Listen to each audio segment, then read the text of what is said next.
নমস্কাৰ, এই মুহূৰ্তত আহি পৰিছে সন্ধিয়াৰ কেইবাটাও পিক ব্ৰেকিং নিউজ। আজি হৈছে 25 মাৰ্চ। অসমত নতুনকৈ লাখ লাখ মহিলাই লাভ কৰিব অৰুণোদয় আঁচনি। যিসকলে অৰুণোদয় আঁচনিৰ টকা পাই আছে সেইসকলৰ অৰুণোদয় আঁচনিৰ টকা বৃদ্ধি কৰা হ'ব 1250 টকা নহয় 2500 টকা লাভ কৰিব বেংক একাউণ্টত। আপুনি চৰকাৰী কৰৰ বাবে জিঅ' ৰেকিং কৰিছে নেকি? অসমৰ লাখ লাখ হিতাধিকাৰীয়ে চৰকাৰী কৰৰ প্ৰথম কিস্তি টকা লাভ কৰিব। যিসকল PM কিষাণৰ হিতাধিকাৰী একাউণ্টত 2000 টকা পোৱা নাই, নতুনকৈ কৰিব লাগিব আবেদন। সেইসকল কৃষকৰ বাবে কেইবাটাও নতুন সিদ্ধান্ত গ্ৰহণ কৰিছে মোদী চৰকাৰে। যদি আপোনাৰ ৰেচন কাৰ্ড আছে 1 এপ্ৰিলৰ পৰা নতুন নিয়ম সলনি হ'ব। ৰেচন কাৰ্ড থাকিলে প্ৰতি মাহতে লাভ কৰিব বৃহৎ সুবিধা। আত্মগত প্ৰতিজন মহিলাই বেংক একাউণ্টত 25,000 টকা লাভ কৰিব যদি আপুনি 10,000 টকা লাভ কৰিছে। লগতে কেইবাটাও ৰাজনৈতিক খবৰৰ লগতে অৰাজনৈতিক খবৰ যুগুত কৰা হৈছে আজিৰ দিনটোত। গোটেই অসম তথা ভাৰতৰ বিভিন্ন প্ৰান্তৰ পৰা যুগুত হৈছে কেইবাটাও ডাঙৰ খবৰ। এনেবোৰ খবৰ নিতৌ পাই থাকিবলৈ চেনেলটি ছাবস্ক্ৰাইব কৰি ভিডিঅ'ত এটা লাইক কৰিবলৈ নাপাহৰিব। আজিৰ আমাৰ প্ৰথম ৰকমেৰ গুৰুত্বপূৰ্ণ খবৰ হৈছে অসমবাসীৰ বাবে এটা ডাঙৰ খবৰ। ৰাজ্যৰ মুখ্যমন্ত্ৰী ডক্টৰ হিমন্ত বিশ্ব শৰ্মাই লাখ লাখ মহিলাৰ বাবে অত্যন্ত ভাল খবৰ দিছে। এইবাৰ চৰকাৰ আহিলে 15 লাখ মহিলাই নতুনকৈ পাব অৰুণোদয় আঁচনি। বৃদ্ধি হ'ব অৰুণোদয় আঁচনি ধনৰাশি। নিৰ্বাচনী প্ৰচাৰৰ মাজতে মুখ্যমন্ত্ৰী ডক্টৰ হিমন্ত বিশ্ব শৰ্মাৰ বৃহৎ ঘোষণা। অৰুণোদয় আঁচনিৰ তালিকাত আপোনাৰ নাম অন্তৰ্ভুক্ত হৈ আছে নেকি? তেনে ক্ষেত্ৰত 1250 টকা নহয় 2500 টকা লাভ কৰিব আপোনালোকৰ বেংক একাউণ্টত। দুগুণলৈকে বৃদ্ধি পাব অৰুণোদয়ৰ প্ৰতিজন হিতাধিকাৰীৰ বাবে ধনৰাশি।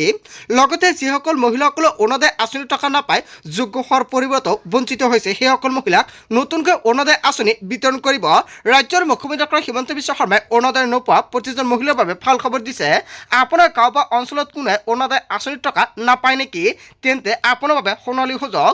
নিৰ্বাচনৰ প্ৰচাৰৰ মাজতে নতুনকৈ অৰুণোদয় আঁচনি দিয়াৰ পৰা আৰম্ভ কৰি অৰুণোদয় আঁচনিৰ টকা বৃদ্ধিলৈকে মুখ্যমন্ত্ৰী ডক্টৰ হিমন্ত বিশ্ব শৰ্মাই কেইবাটাও বৃহৎ সিদ্ধান্ত গ্ৰহণ কৰিছে।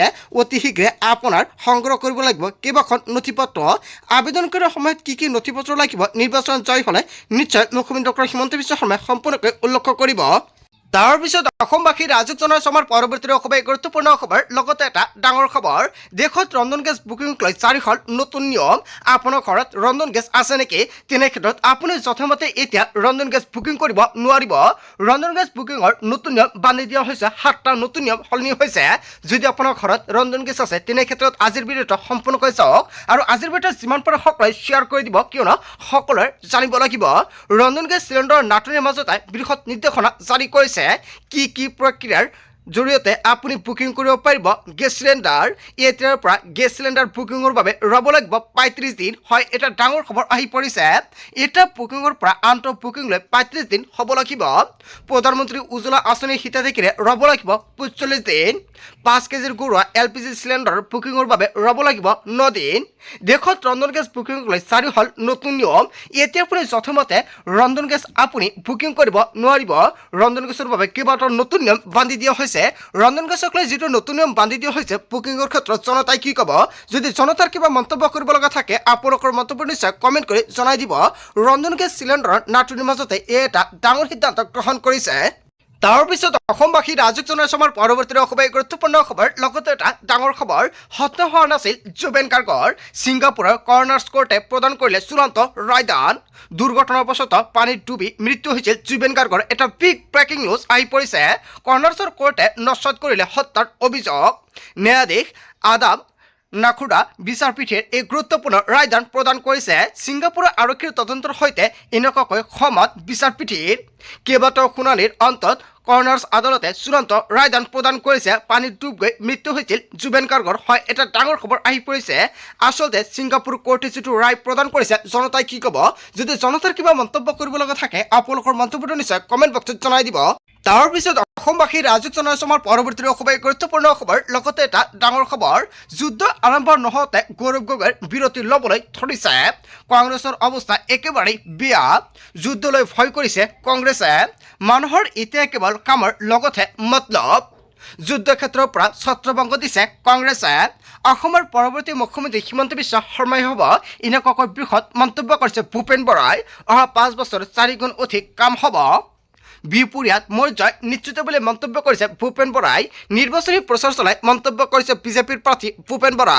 তাৰ পিছত অসমবাসী ৰাজুক জনসভাৰ পৰৱৰ্তী খুবেই গুৰুত্বপূৰ্ণ খবৰ লগতে এটা ডাঙৰ খবৰ বদৰুদ্দিন আজমলে পিছ পেলালে হিমন্ত বিশ্ব শৰ্মাৰ লগতে গৌৰৱ গগৈক হিমন্ত বিশ্ব শৰ্মা আৰু গৌৰৱ গগৈক চেৰ পেলাই 1 নম্বৰত মৌলানা বদৰুদ্দিন আজমল 26ৰ বিধানসভা নিৰ্বাচনৰ আটাইতকৈ ধনী প্ৰাৰ্থী হৈছে বদৰুদ্দিন আজমল হিমন্ত বিশ্ব শৰ্মা আৰু গৌৰৱ গগৈতকৈ 500 গুণ অধিক সম্পত্তি বদৰুদ্দিন আজমলৰ সম্পত্তিৰ বাবে পুনৰ চৰ্চাত মৌলানা বদৰুদ্দিন আজমল 562 কোটি টকাৰ সম্পত্তিৰ গৰাকী মৌলানা বদৰুদ্দিন আজমলে নিৰ্বাচনী শপতনামাত বদৰুদ্দিন আজমলে দিলে সম্পত্তিৰ তালিকা বদৰুদ্দিন আজমলৰ অস্থাৱৰ সম্পত্তিৰ মূল্য প্ৰায় 52.43 কোটি টকা কেৱল ইয়াই নহয় স্থাৱৰ সম্পত্তিৰ মূল্য প্ৰায় 169 কোটি টকা কেৱল ইয়াই নহয় বদৰুদ্দিনৰ আছে 4.45 কোটি টকাৰ থাৰ আৰু 2024-25 বিত্তীয় বৰ্ষত বদৰুদ্দিনে উপাৰ্জন কৰিছে প্ৰায় 3.21 কোটি টকা যোৱা 10 বছৰত ব্যাপক ৰূপত বৃদ্ধি পাইছে আজমলৰ সম্পত্তি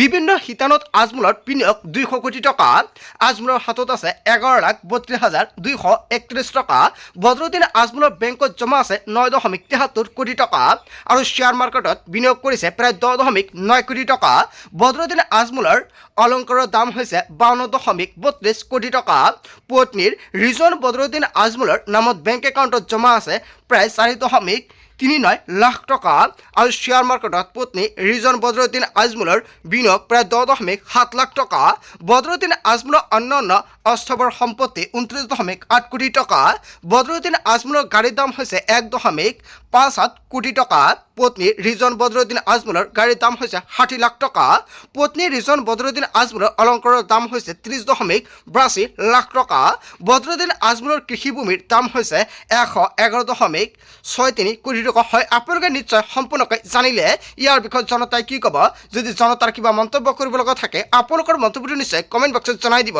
তাৰ পিছত অসমবাসী ৰাজুক জনসভাৰ পৰৱৰ্তী খুবেই গুৰুত্বপূৰ্ণ খবৰ লগতে এটা ডাঙৰ খবৰ মানুহে পৰিৱৰ্তন হয় পৰিত্ৰাণ বিচাৰিছে হয় অজপৰ ফলৰ পৰা এটা বৃহৎ মন্তব্য কৰিছে অজপৰ ফলৰ পৰা লুৰিণজ্যোতিয়ে কৰিছে বৃহৎ ঘোষণা অসমত পুনৰ প্ৰতিষ্ঠা হ'ব প্ৰকৃত জাতীয়তাবাদ পূৰ্বৰ আঞ্চলিক দলবোৰে বহুত প্ৰতাৰণা কৰিলে আৰু হিতাধিকাৰী আঁচনি এইবাৰ কাম নিদিয়ে হিতাধিকাৰী আঁচনিৰ পইচা ৰাইজৰ পইচা আমাৰ পইচা আমাকে দি আছে বিজেপি চৰকাৰে কিন্তু নাৰীক ব্যৱহাৰ কৰিছে বিজেপিয়ে বেলেগ বেলেগ ৰঙৰ শাৰী পিন্ধাই নাৰীক অত্যাচাৰ কৰিছে মিটিং লৈ যাব লাগিব নহ'লে নাম কাটি দিয়া হ'ব আঁচনিৰ পৰা এনেকুৱাকৈ বিজেপিৰ ফালৰ পৰা মন্তব্য কৰা হয় এনেকৈ ভাবিকৈ দিয়ে বিজেপিয়ে হিতাধিকাৰীক ভয় ভাবুকি দেখুৱালে নহ'ব এইবাৰ ভোটযুদ্ধ হ'বই জনতাই দেখুৱাব শক্তি গাঁৱৰ দৰিদ্ৰ মানুহ ধনী হ'ব লাগিব কৃষকে কৃষকৰ প্ৰাপ্য পাব লাগিব কেৱল এয়াই নহয় এনেকুৱাকৈ বৃহৎ মন্তব্য কৰিছে গৰ্জন খোৱাঙৰ বিৰোধী প্ৰাৰ্থী লুৰিণজ্যোতি গগৈ হয় লুৰিণজ্যোতি গগৈ যিকেইটা মন্তব্য কৰিছে জনতাই কি ক'ব যদি জনতাৰ কিবা মন্তব্য কৰিব লগা থাকে আপোনালোকৰ মন্তব্যটো নিশ্চয় কমেণ্ট কৰি জনাই দিব তাৰ পিছত অসমবাসী ৰাজুক জনসভাৰ পৰৱৰ্তী খুবেই গুৰুত্বপূৰ্ণ খবৰ লগতে এটা ডাঙৰ খবৰ ভাৰতবৰ্ষত পুনৰ হ'ব নেকি লকডাউন হয় আন এটা বিগ ব্ৰেকিং নিউজ আহি পৰিছে পুনৰ লকডাউনৰ পৰিৱেশলৈ যাব লাগিব নেকি দেশৰ জনতা দেশবাসীক এলাৰ্ট কৰি দিলে প্ৰধানমন্ত্ৰী নৰেন্দ্ৰ মোদীয়ে কোভিডৰ সময়ৰ দৰে আকৌ এবাৰ আমি যুঁজি থাকিব লাগিব বুলি মন্তব্য কৰিছে বা সাজু থাকিব বুলি মন্তব্য কৰিছে সাহসেৰে প্ৰত্যেকটো পৰিস্থিতিৰ সৈতে মোকাবিলা কৰিব লাগিব জনতাই দেশবাসীক কঠিন সময়ৰ পাতা দিলে প্ৰধানমন্ত্ৰী নৰেন্দ্ৰ মোদীয়ে হৰমুজ বন্ধ কোনো কাৰণতে গ্ৰহণযোগ্য নহয় শান্তিৰ পক্ষত মাত মাতিব ভাৰতত বছৰি প্ৰায় প্ৰয়োজন হয় 33 মিলিয়ন মেট্ৰিক টন LPGৰ আৰু বছৰি 235 কোটি টকা চিলিণ্ডাৰ ব্যৱহাৰ কৰে দেশবাসীয়ে আৰু প্ৰতিদিনে প্ৰয়োজন হয় প্ৰায় 64 লাখ LPG চিলিণ্ডাৰ আৰু মুঠ LPGৰ 88% ব্যৱহাৰ হয় ঘৰুৱা ৰন্ধন গেছত আৰু বাকী 12% ব্যৱহাৰ হয় ব্যৱসায় আৰু বাণিজ্যত ভাৰতত প্ৰয়োজন হোৱা 60% LPG আমদানি কৰা হয় আৰু এই 60%ৰ 90% আহে মধ্যপ্ৰাচ্যৰ পৰা আৰু সংযুক্ত আৰব আৰু কাটাৰ সৌদি আৰব আৰু কুৱেইটৰ পৰা আহে LPG আৰু এই LPG সৰবৰাহ হয় ইৰাণ নিয়ন্ত্ৰিত হৰমুজ প্ৰণালীৰ পৰা যুদ্ধৰ পূৰ্বে প্ৰতিদিনে গড়ে প্ৰায় 153খন জাহাজ চলিছিল হৰমুজেৰে আৰু সম্প্ৰতি গড়ে 13খন জাহাজ চলিবলৈ দিয়া হৈছে হৰমুজেৰে ভাৰতত পেট্ৰল ডিজেলৰ দ্বাৰা LPGৰ এনেকুৱাকৈ ৰিজাৰ্ভ নাই বুলি মন্তব্য কৰিছে প্ৰধানমন্ত্ৰী নৰেন্দ্ৰ মোদীয়ে আৰু সেয়েহে যুদ্ধৰ বাবে LPGৰ দ্বাৰা পেট্ৰল ডিজেলৰ নাটনি হোৱা নাই। দেশত তেল শোধনাগাৰসমূহত LPGৰ উৎপাদন বৃদ্ধি কৰা হৈছে আৰু 25% বৃদ্ধি কৰা হৈছে LPGৰ উৎপাদনৰ ক্ষমতা। 40খন দেশৰ পৰা LPG আমদানি কৰা হৈ আছে ব্যৱস্থা। ভাৰতবৰ্ষত পুনৰ হ'ব নেকি লকডাউন? এনেকুৱাকৈ প্ৰধানমন্ত্ৰী নৰেন্দ্ৰ মোদীয়ে কৰিছে বৃহৎ ঘোষণা। তাৰ পিছত অসমবাসী ৰাজক জনাইছে আমাৰ পৰৱৰ্তী খুবেই গুৰুত্বপূৰ্ণ খবৰ। লগতে এটা ডাঙৰ খবৰ, নিৰ্বাচনৰ পূৰ্বে জব্দ হৈছে কোটি কোটি টকা। হয়, এনফৰ্চমেণ্ট জব্দ কৰিছে 181 কোটিৰ প্ৰায় 36 লাখ টকা। নিৰ্বাচনী আচৰণবিধি বলবৎ হৈ থকাৰ মাজতে জব্দ হৈছে কোটি কোটি টকা।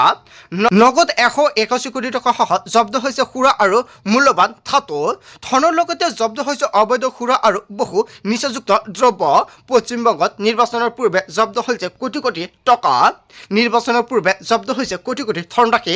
হয়, ইয়াক লৈ জনতাই কি ক'ব? নিশ্চয় জনতাৰ মন্তব্যটো কমেণ্ট কৰি জনাই দিব। তাৰ পিছত অসমবাসী ৰাজক জনাইছে আমাৰ পৰৱৰ্তী খুবেই গুৰুত্বপূৰ্ণ খবৰ। লগতে এটা ডাঙৰ খবৰ, কোটি কোটি জনতালৈ মুখ্যমন্ত্ৰী ডক্টৰ হিমন্ত বিশ্ব শৰ্মাৰ 8টা প্ৰতিশ্ৰুতি। নিৰ্বাচনৰ প্ৰাক মুহূৰ্তত ডাঙৰ ঘোষণা কৰিছে অসমৰ মুখ্যমন্ত্ৰী ডক্টৰ হিমন্ত বিশ্ব শৰ্মাই। মোৰ বাউণ্ডৰী মাৰি ভাল নালাগে, একেবাৰে চিকজাৰ মাৰি দিওঁ বুলি মন্তব্য কৰিছে অসমৰ মুখ্যমন্ত্ৰী ডক্টৰ হিমন্ত বিশ্ব শৰ্মাই। অহাবাৰ 2 লাখ ল'ৰা ছোৱালীয়ে চাকৰি লাভ কৰিব। চৰকাৰী চাকৰিক লৈ পুনৰ বৃহৎ মন্তব্য কৰিছে নিৰ্বাচনৰ সময়তে। অহাবাৰ লাখ লাখ মহিলাক 25,000কৈ টকা দিয়া হ'ব। আত্মসহায়ক অধীনত মহিলাসকলক এই 25,000 টকা প্ৰদান কৰা হ'ব।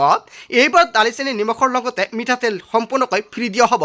যদি আপোনাৰ ৰেচন কাৰ্ড আছে তেন্তে ভাল খবৰ, এইবাৰ সকলো ল'ৰা ছোৱালীয়ে বিনামূলীয়াকৈ পঢ়া শুনা কৰিব পাৰিব। স্কুলৰ পৰা ইউনিভাৰ্চিটিলৈকে পঢ়াৰ দায়িত্ব আমি ল'ম। অসমৰ সকলো ল'ৰা ছোৱালীয়ে চাইকেল দিয়া হ'ব। সকলো ঘৰ অৰুণোদয় আঁচনি দিয়া হ'ব। চাহ বাগিচাৰ লোকক ঘৰ বনাবলৈ 1.5 লাখকৈ টকা দিয়া হ'ব। ঘোষণা কৰিছে অসমৰ মুখ্যমন্ত্ৰী ডক্টৰ হিমন্ত বিশ্ব শৰ্মাই। এটা নহয়, দুটা নহয়, 8টাকৈ প্ৰতিশ্ৰুতি প্ৰদান কৰিছে নিৰ্বাচনৰ পূৰ্বে আৰু নিৰ্বাচনৰ পিছতে এইকেইটা প্ৰতিশ্ৰুতি পূৰণ কৰিব বুলি সম্পূৰ্ণকৈ উল্লেখ কৰিছে। বন্ধু বান্ধৱীসকল, আজিৰ মূল ভিডিঅ'খনত আপোনালোকক এইখিনি সৰু কেইটামান ইনফৰমেশ্যন দিবলগীয়া আছিলে। ভিডিঅ'টি ভাল লাগিলে লাইক কমেণ্ট শ্বেয়াৰ কৰক। চ' থেংক ইউ ফৰ ৱাচিং ফুল ভিডিঅ'।